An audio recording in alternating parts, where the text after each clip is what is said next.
Well, welcome back to Slow Theology. AJ and Nijay here.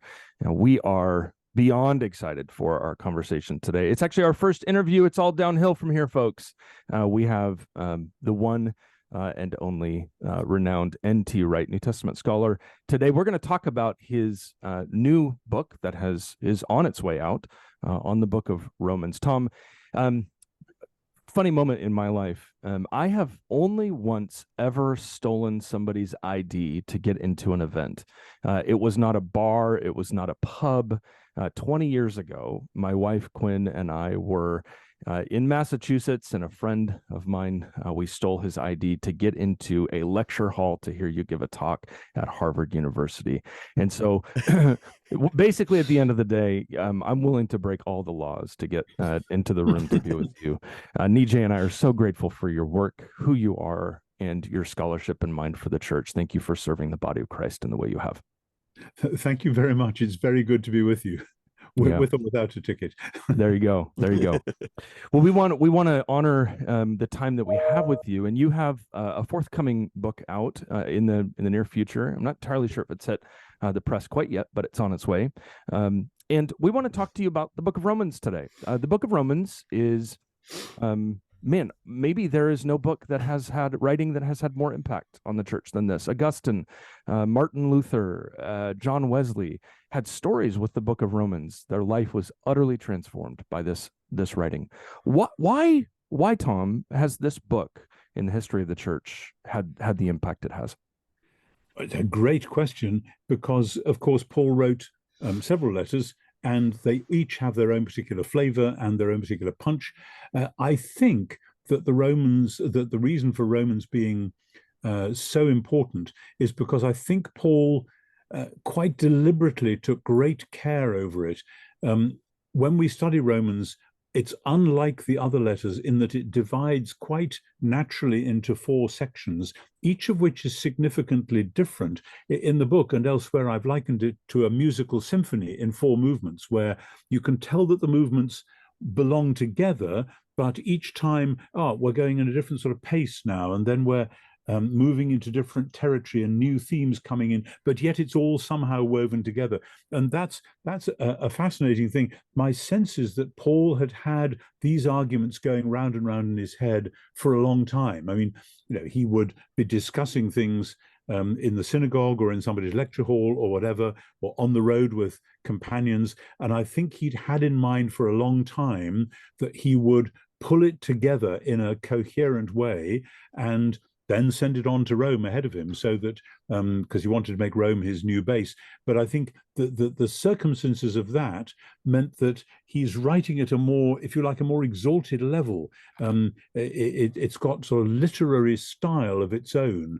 It's almost making its own literary genre as it goes along.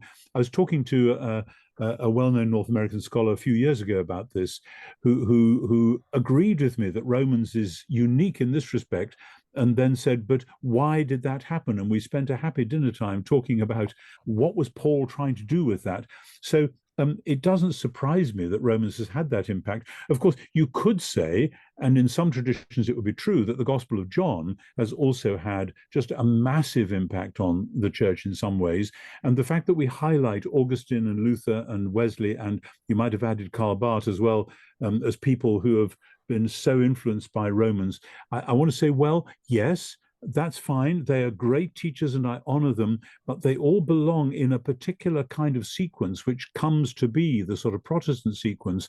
And part of the puzzle about that is that actually Romans, if you're not careful, gets cut up into its different pieces and never quite put back together again. It's been one of the problems of the church in the Western world, that it's seen Romans 1 to 8 as, here's the book about how you get saved and go to heaven. And then 9 to 11 is, well, here's this odd bit about the Jews. And then 12 to 16 is, there's some practical instructions and ethical discussions towards the end. And we kind of dismiss them. But actually, Romans as a whole is much bigger and more coherent and supple than that. And I think the church is actually still waiting for Romans as a whole to have its whole impact. So who knows? Who knows? Great. Great opening. overview of the interesting things about Romans. I want to get right into this book because it is a wonderful contribution to your overall scholarship. First of all, for those who are listening or watching, Professor Tom has done a lot on Romans. I'm thinking all the way back to Climax of the Covenant with some of your articles and essays. Definitely published articles. Your, I think, pretty meaty commentary on Romans in the New Interpreter's Bible, and then your For Everyone series, and then in Paul and the Faithfulness of God, which I have here displayed prominently on my bookshelf.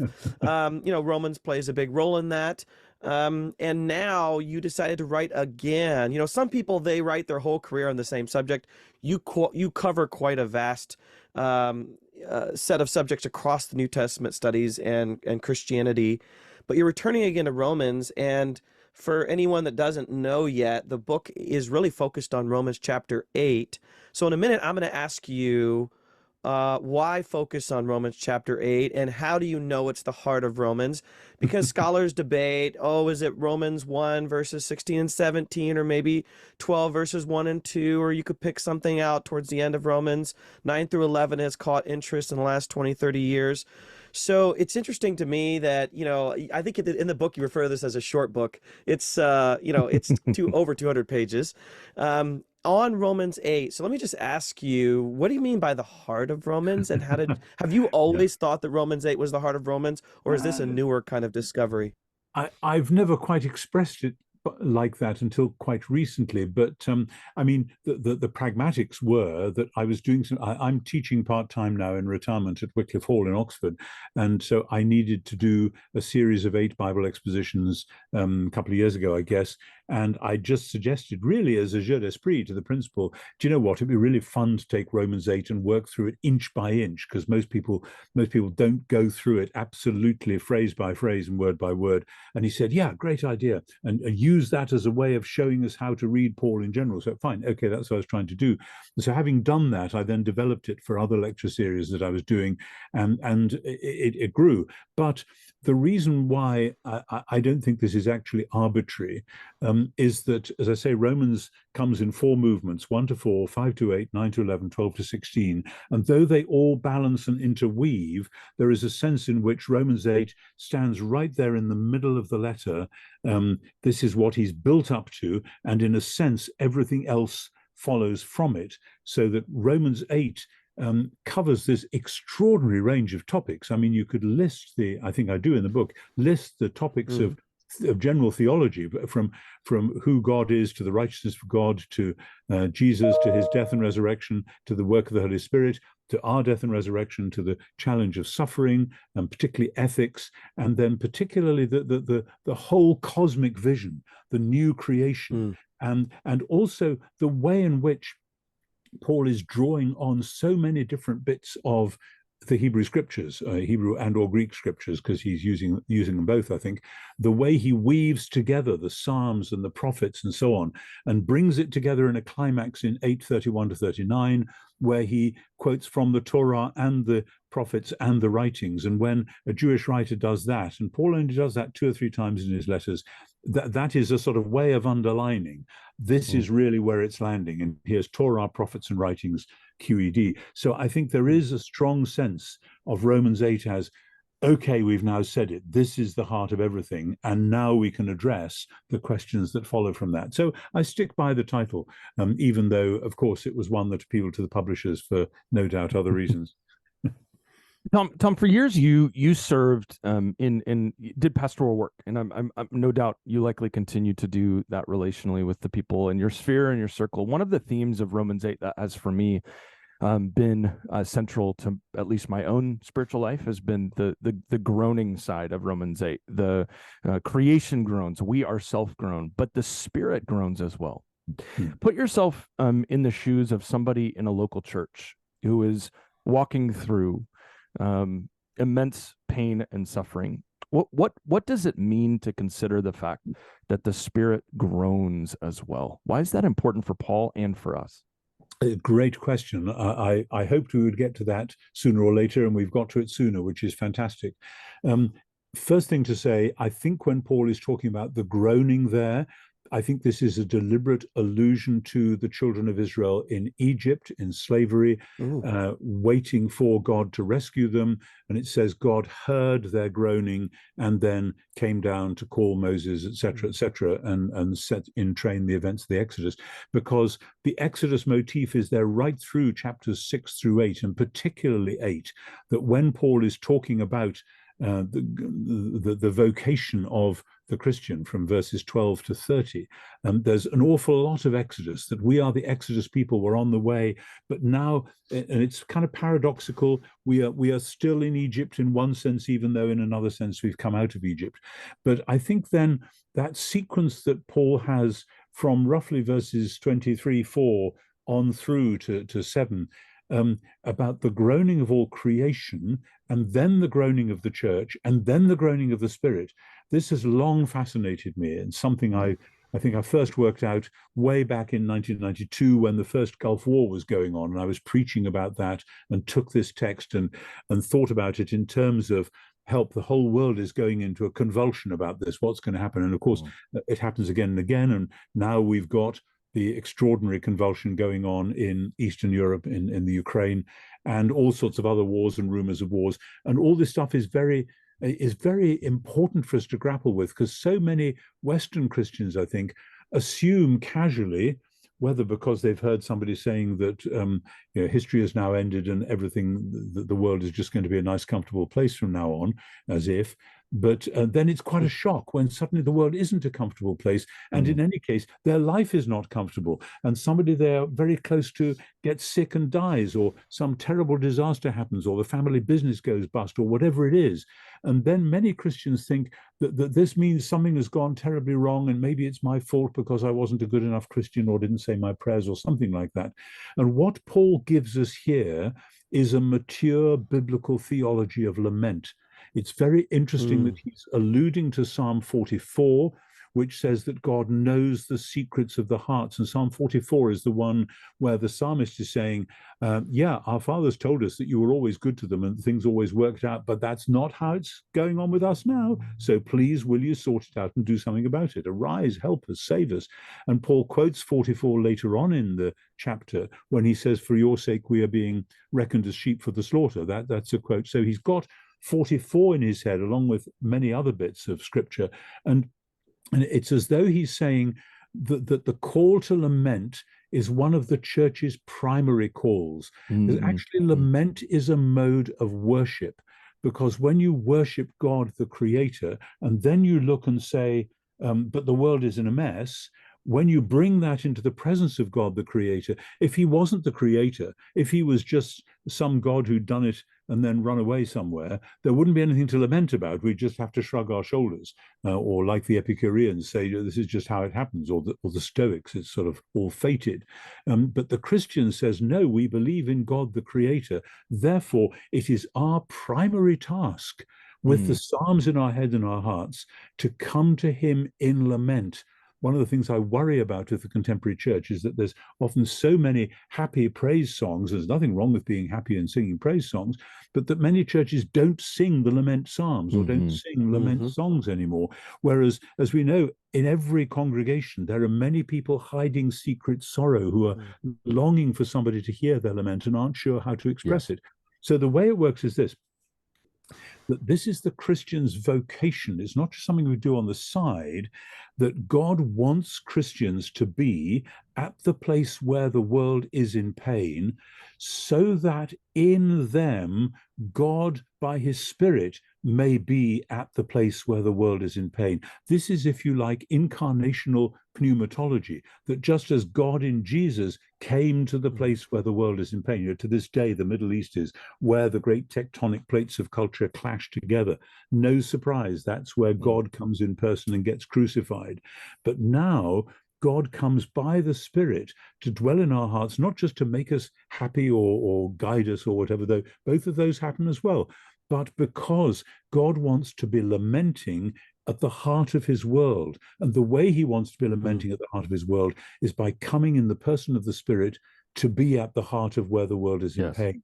And so then in 8:28, and I do this revisionist understanding of Romans 8:28, because we all learned Romans 8:28 in Sunday school. God works all things together for good to those or for those who love God. That's not what it means. And I quote some of my students in the book who've nudged me into saying, no, that's actually, look up the words in the Greek. God works with those who love him. That's the people who've got the Spirit working in their hearts, in order to produce the good things that he wants to do, because this whole passage is not about salvation. That's taken for granted. That's the larger framework. It's about vocation, granted salvation. Now, who are we called to be? We are called to be genuine humans indwelt by God's Spirit, and hence to be the place where God's groaning and lament can happen. So I could go on about this all day, but it's a great question. It's quite a long answer, but I think it's a really, really important, central and vital point. That leads actually to a question I really wanted to ask about, one thing I love about this book is you talk a little bit about, I'm not going to say you changed your mind, but you had some fresh thoughts on glory specifically, and then tied into, I love the work you do here on inheritance, because it's always puzzled me when it comes to inheritance. Why is it so important we're heirs if God never dies, right? Because in a modernistic notion, an inheritance really is about transfer of money when someone dies, or possibly property. But you have a whole bigger set of theological discussions around what you just mentioned, vocation. So first, can you talk about how your thinking has changed or advanced in the last, let's say, 15 years since you wrote your big Romans commentary? And specifically then on on glory and inheritance and vocation. Actually, astonishingly, it is 20 years since that New Interpreter's Bible commentary came out. Wow. Where did those 20 years go? I don't know.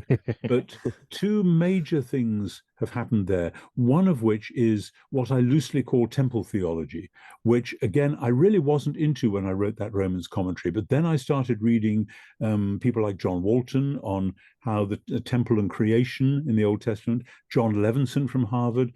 I started reading people like Greg Beale, The Temple and the Church's Mission, and seeing creation itself as the cosmic temple with the image at its heart, then seeing the tabernacle and the temple, Exodus 40, 1 Kings 8, as the small working models of new creation, that God is putting this little model of creation into his world. And Israel is there to be the people in whose midst that happens, because God is not saying, okay, everything's gone wrong, I'm getting out of here, going back to heaven, and I'm going to call certain people to come and join me in heaven.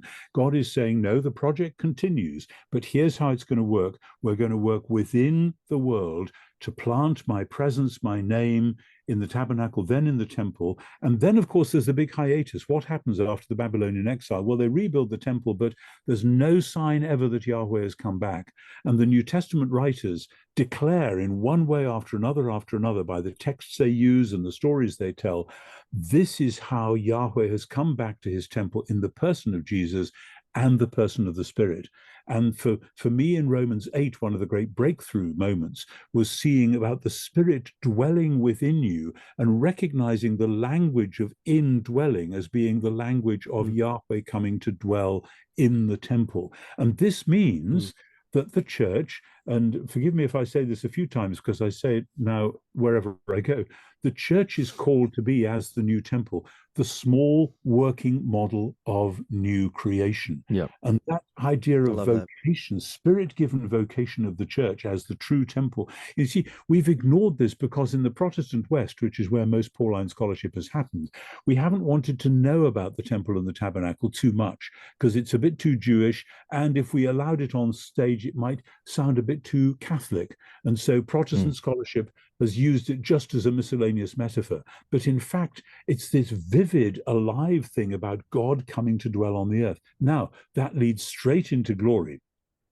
And here I'm between two dear old friends, One, Carey Newman, who's now working with Fortress Press, who wrote his dissertation on glory. It's a brilliant piece of work, all about the glory of God and the weight of this glory and God revealing his glory, etc., etc. And then my former student, Haley Goranson Jacob, who's now teaching in Whitworth College in Washington State, who wrote about the glory as in Psalm 8, where it's the glory of the humans, that we are made little lower than the angels, to be crowned with glory and honor, with all things put in subjection under our feet. And I think Romans 8 is where those two themes come together. We are the true temple, so that when the Spirit dwells within us, as Paul argues in 2 Corinthians 3, we are the bearers of the divine glory, although we have that treasure in earthen vessels, as he says in chapter 4. Simultaneously, this means we are genuine humans at last, and so we are gifted vocationally with the glory, which is the stewardly vocation over God's world, exactly a la Psalm 8. And somehow those two belong exactly together. It's like, if you like, in traditional dogmatic terms, the divinity and humanity of Jesus belonging together. So now the divine glory comes to dwell within us to enable us to be genuine humans, which means to be the ones who are reflecting God's sovereignty and wise stewardship and gentle care into the world. So I think both of those are vital for what's going on with glory in Romans, particularly when he gets to the end. Those he justified, them he also glorified. The vast majority of readers, commentators, preachers, etc., see that as being, if you're justified by faith, that means you're going to heaven. Glorification does not mean going to heaven. The Christian's destiny, inheritance is not heaven, it's the whole renewed creation. As in Romans 4, God promised Abraham that he would inherit the world. Okay, how does that happen? Well, Romans 5-8 tells you. I could go on, but beautiful, absolutely beautiful. Actually, Tom, part of our theme in this podcast, Slow Theology, is that we really are actually trying to help serve people that have walked through seasons of deep doubt, even deconstruction, and attempting to really kind of put the pieces back together again in their faith. I have a two-part question for you. Right. Number one would be, what is one thing in Romans you still lose sleep over? You haven't worked out. I like that. And like secondly, when you come across theological or biblical issues that you lose sleep over, what is the Christian way to walk through those questions? I'll take them in the reverse order, if I may. Whether because somebody told me this when I was very young, or whether I worked it out for myself, I'm not sure. But I remember when I was at seminary, which is 50 plus years ago, realizing that I was getting all this stuff coming at me from lectures and the books that I was reading, and there's no way I could put it all together. And I realized that it actually, from one point of view, obviously one was trying to put things together, but from another point of view, there was no way I was going to put it all together in the space of 2 years in seminary. And so I developed the belief that what to do is that here's a question, I don't know how that goes with this, I do not understand how that text fits with this one, whatever, I will mentally put it on a shelf at the side of my room, a shelf which I can see, and every so often I will, perhaps every week or so, I will pray about that issue. And I'll just say, Lord, I'm really puzzled about that. I presume it does make sense. I'm not sure quite how, but there it is. I don't want to be unfaithful and say, therefore, I'm giving up the whole faith, or I'm giving up discipleship or whatever. That would be stupid because I'm still only young. But please, I'd like to be able to make some advance on that. And then I found gradually, bit by bit, well, sometimes it was quite quick. Sometimes within a few weeks, I would turn a corner, literally or metaphorically, and I'd say, oh, of course, it's because he's saying this and this and this. But sometimes it was much more because as I was reading and thinking and praying in wider circles, I was coming across all sorts of other things. And I would suddenly realize, oh, if that's how that works, that would explain what was going on in that passage that was so puzzling. And you can't hurry that. One of the things I've learned is that you can't force the pace, because it's a matter of growing and maturing, I hope maturing, and developing and perhaps deepening in oneself to the point where things which were awkward before now make sense. It's rather like a a boy inheriting clothes from his older brother, and they don't quite fit, and it's awkward, and they flop around a bit. And the answer is, you need to grow up and fill out a bit, and then you'll find that the clothes fit perfectly well. I've got the opposite problem at the moment. Because of my rheumatoid arthritis, I've had to lose about 30 pounds in the last year. And so my clothes are now flapping and flopping around me again. So that that has been a kind of golden rule for me. And one of the key issues when I was in my mid-20s doing my doctorate was the relationship between Galatians and Romans, that Galatians seemed to be so negative about Torah and Romans seemed to be so positive about Torah. How can these be? And many scholars are saying, oh, well, Paul just changed his mind. And I was prepared to countenance that, but there were passages that didn't quite fit, and the other scholars I was reading that were trying to make them fit didn't quite work. And then one day I read Romans 10 differently, to the point where Paul is saying they, that's the Judeans, have a zeal for God, but it is not according to knowledge, because they are seeking to establish their own righteousness. And I suddenly thought, supposing this means not a moral righteousness of good works, but a covenant status, which is for Jews and Jews only. And Paul is saying, no, because what God has done is for Gentiles also. And I remember then going back home that night and sitting up in bed reading Galatians in Greek and thinking, it works, this is going to work. And that was one of those moments where the thing I'd had on the shelf for a long time suddenly came together. And that was, of course, around the same time as the so-called New Perspective was getting off the ground. And this was my way into that. So so all of that's going on. Your second question has to do with bits of Romans which still give me sleepless nights. That would be metaphorical sleepless nights, because there might be some things that give me sleepless nights, but thankfully it isn't Romans anymore. But there are passages in Romans 2 where I think I've got it sussed, and then I go back and I'm not quite sure. Romans 2, 14 to 16, and the people who maybe are thinking that they're going to be excused or accused or whatever, are these Christians, are these Jews, are these wise Gentiles or whatever? And each time I go back, I think I've got it sorted out, and then I read another commentator and I think, maybe I need another look at that.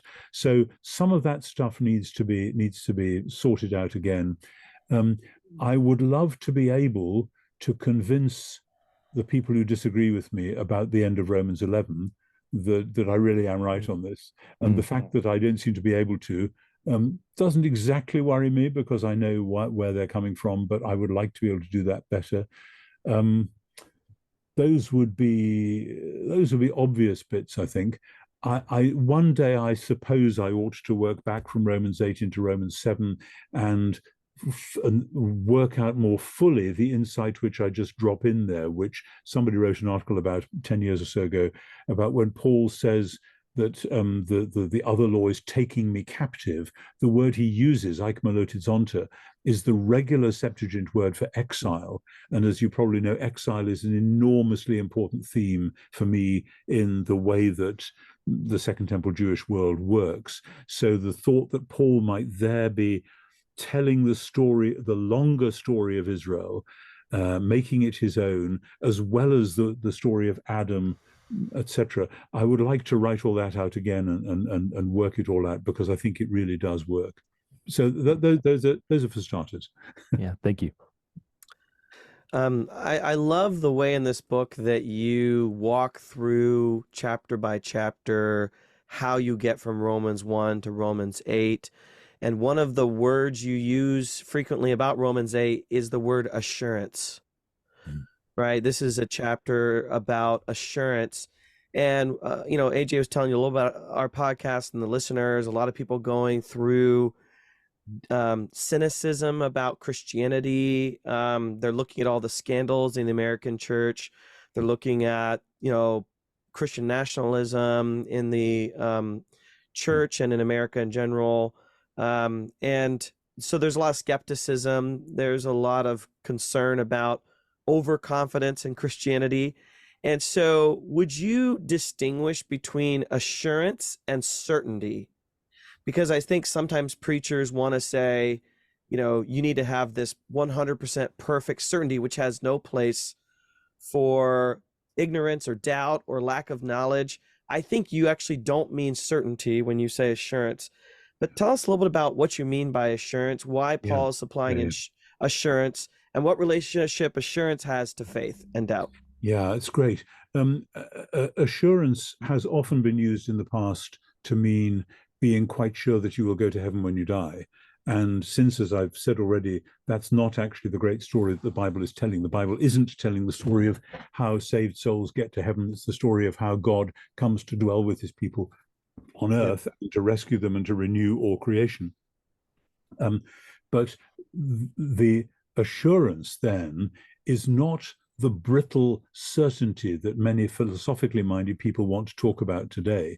And I think this is more of a problem in America than for us, because you still have quite a robust philosophical tradition in the rationalist mode. And this comes through particularly in certain strands of new waves of Calvinism. And you will know as well as I, and better, I expect, what I'm talking about, as though you have to get all those loose ends tied up, and then unless you're just stupid or arrogant or something, you should be absolutely certain. Well, it all depends what you mean by absolutely certain, because certainty, the word certainty carries a certain subjective element to it. And anyone who's been a pastor for any length of time knows that how people feel about their deepest beliefs can come and go with the weather, with the state of their health and digestion and so on, and especially with the outward circumstances of their lives.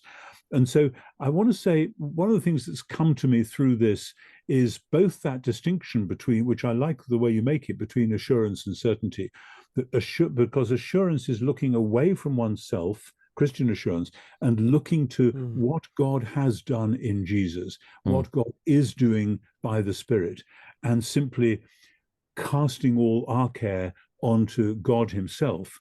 And for me, ultimately, the resurrection of Jesus is the sheet anchor.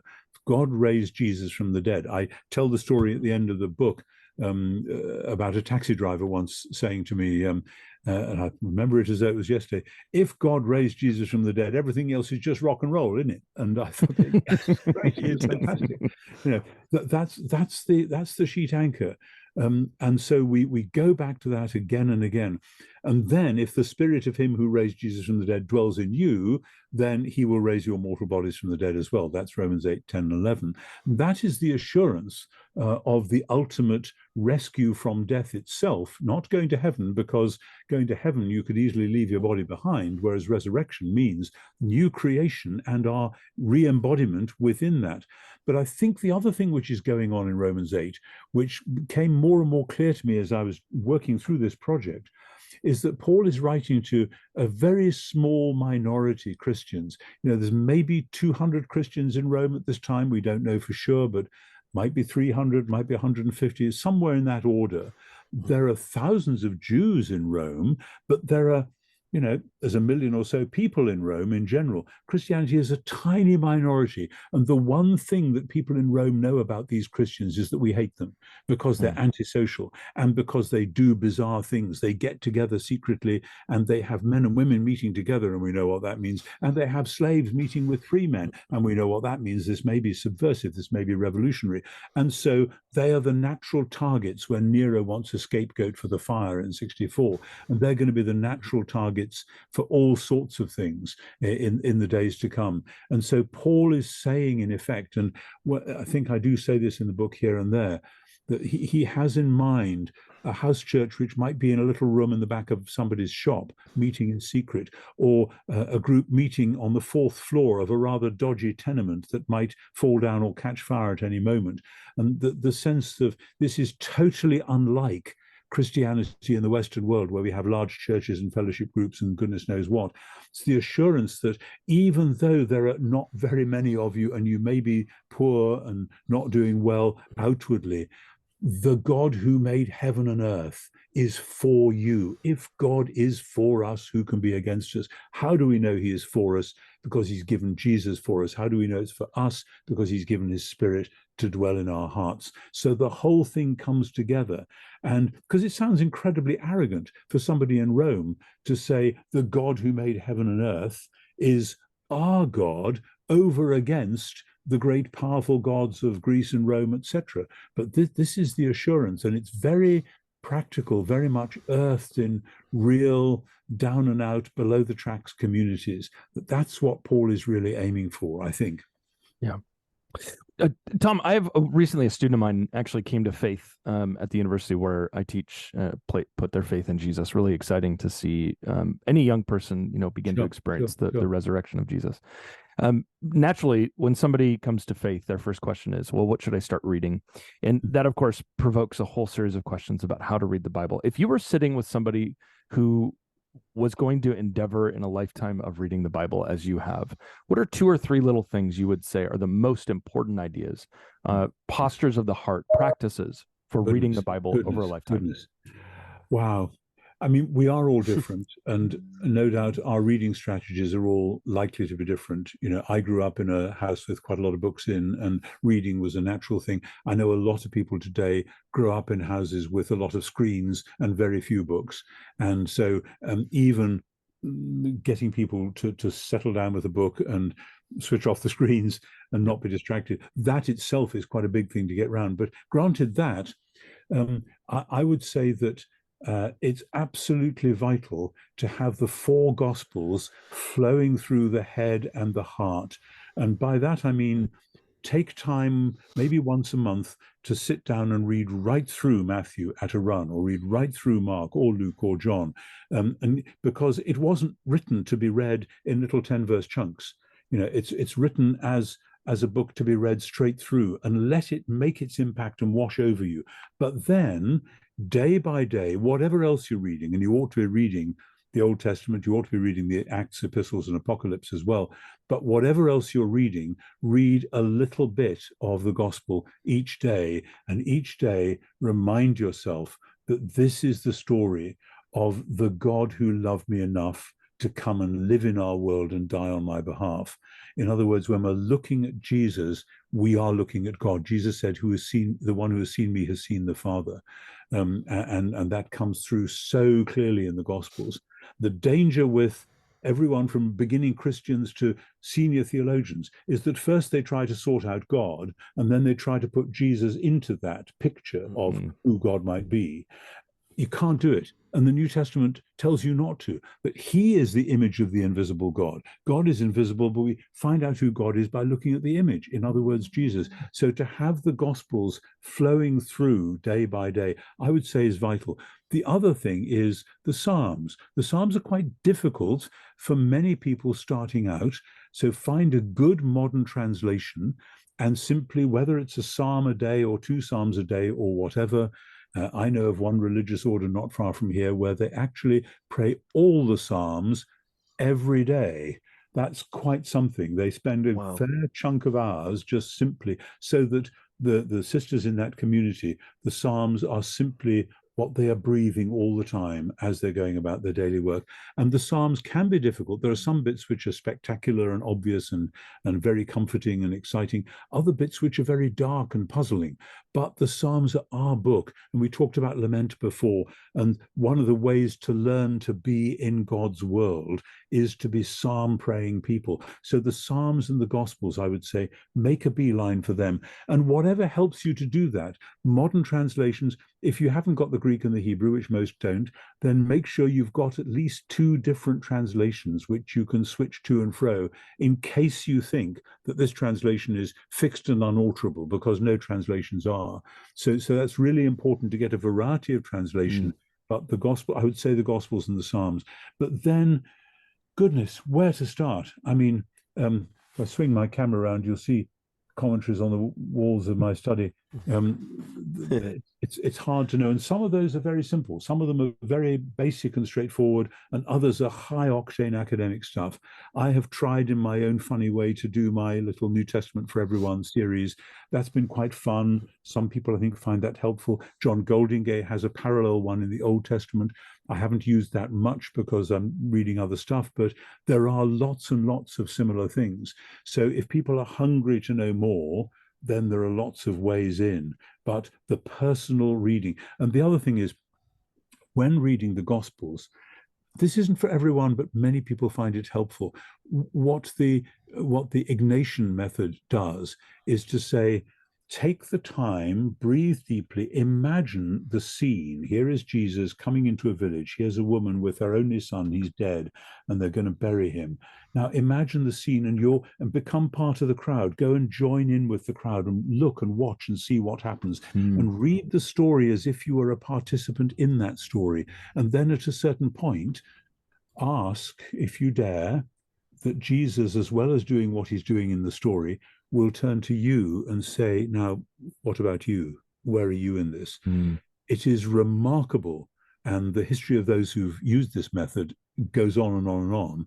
What happens when we take the time to allow Jesus to let us into the story and then to engage us in conversation? Another obvious story to do that with would be the two disciples on the road to Emmaus. Why not just walk along with those two and listen to what Jesus is saying to you as you're downcast and wondering what on earth's going on, and have Jesus say to you, don't you realize this is how it had to be? Let me explain it to you. And when you do that, you can't predict what's going to happen. It may not be comfortable, but it will certainly be important and potentially life transforming. So that's just love that. We are wrapping up. I'm going to have the privilege of asking the last question, and then after you answer, AJ will finish us out with a goodbye. Probably my favorite part of your book is the emphasis on love, which I think is hinted at in the title, Into the Heart of Romans. And also love is a prominent theme in Romans 5-8. I was just thinking of, I think it was Charles Cranfield who said, God is for us, Romans 8:31, is a concise summary of Paul's gospel.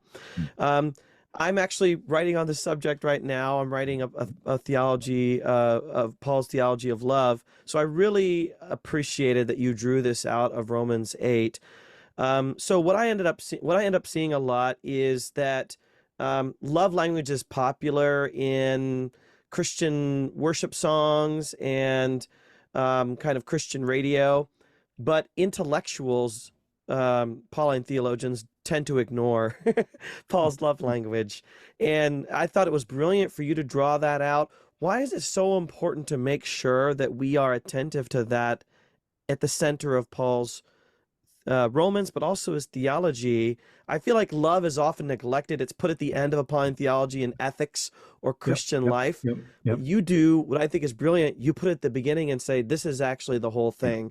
Tell us how that process of writing this has shaped how you look at Paul's theology of love. Yeah, it's huge. I mean, there are bits of Romans 5-8 which don't mention love, but love kind of bookends 5-8, because you've got it in 5:5 that the love of God is shed abroad in our hearts through the Holy Spirit, and then it comes back with a bang, of course, in the great climax of 8:31-39. And one of the things that surprised me when I was doing that bit was thinking, well, he talks about the love of Christ, the love of the Messiah. And I thought, well, hang on, where does that come from? Do I know any Jewish texts which talk about the king as the one who loves his people? And okay, the king is their shepherd, but I don't know any Jewish messianic texts which say that when the Messiah comes, he will be the man of love. And the answer must be that Paul's implicit Christology all the way through is about the love of God incarnated in Jesus. And so the theme of love for Paul, I mean, people used to play it off against justice. I think of a dear Christian who now has gone to her rest, but once said to me, I don't really like Paul because he's all about justice and righteousness, and I prefer John because he's all about love. And I remember saying, I think if you read Paul a bit more carefully, you'll find that Paul actually wraps love round everything, and that actually God's righteousness is his covenant faithfulness, which in Deuteronomy and the Psalms and Isaiah particularly is his love for Israel and the world. And then Paul's emphasis on God's faithfulness through the promises to Abraham for the whole world is the faithfulness of love and the loyalty of God's love, which, I mean, my big book, as you know, you got it there, was Paul and the faithfulness of God. And faithfulness is kind of chesed and emeth brought together in Hebrew, loving kindness and truth, the utter reliability of God. And it's because of God, and God's love ultimately is a creational theme. It's about God making a world that is other than himself in order to cherish it and flood it with his own presence and, yes, his love. And then the call to be genuine humans, which is what Romans 5-8 is all about, is a call to be people of love. And hence love being at the heart of ecclesiology, because if you're putting together Jew and Greek and slave and free and male and female, you can't just do that by willing it and by forcing yourself against your instincts to say, we're just going to live as a family, whether we like it or not. No, it's got, as he says in Ephesians and Colossians, it's got to be saturated with love. And so it's Paul's vision of creation and new creation, which is a world of love, rooted in God's love, expressed in human love, love for God and love for one another. And that's why, to come back where we began, those verses, Romans 8, 26, 27, 28, all things, God works all things together for good through those who love him. And those who love him is those who are standing at the place where the world is in pain, so that the love of God may be there interceding, the Spirit crying out to the Father, and us who are in the middle of that being shaped according to the pattern of Christ, of the Messiah. And all comes back to that. Galatians 2:20. My teacher George Caird used to quote it in sermons. The Son of God loved me and gave himself for me. You can't get deeper than that. Wow. We've gone through this entire conversation without even mentioning the title of your book, Tom. It is called Into the Heart of Romans. We were so enmeshed in the conversation. We're so excited for this to come out and for your work. I know I want to collectively say on behalf of countless individuals whose faith in Jesus has been bolstered because of the work that you do. I was a college student wrestling with the Bible at undergraduate university and didn't know what to do with certain passages in the Bible, and read your book, The Last Word. And one could say that it got me through that season, and my faith continues to this day. Thank you for all you do, Tom. It's been a joy to have you. God's grace and mercy to you, and heal up. We hope the healing journey continues on for you. Thank you very, very much. It's very good to talk to you both, and greetings to you and through you to all the people who are listening or watching or whatever. Thank you very much. Amen. Okay, bye-bye.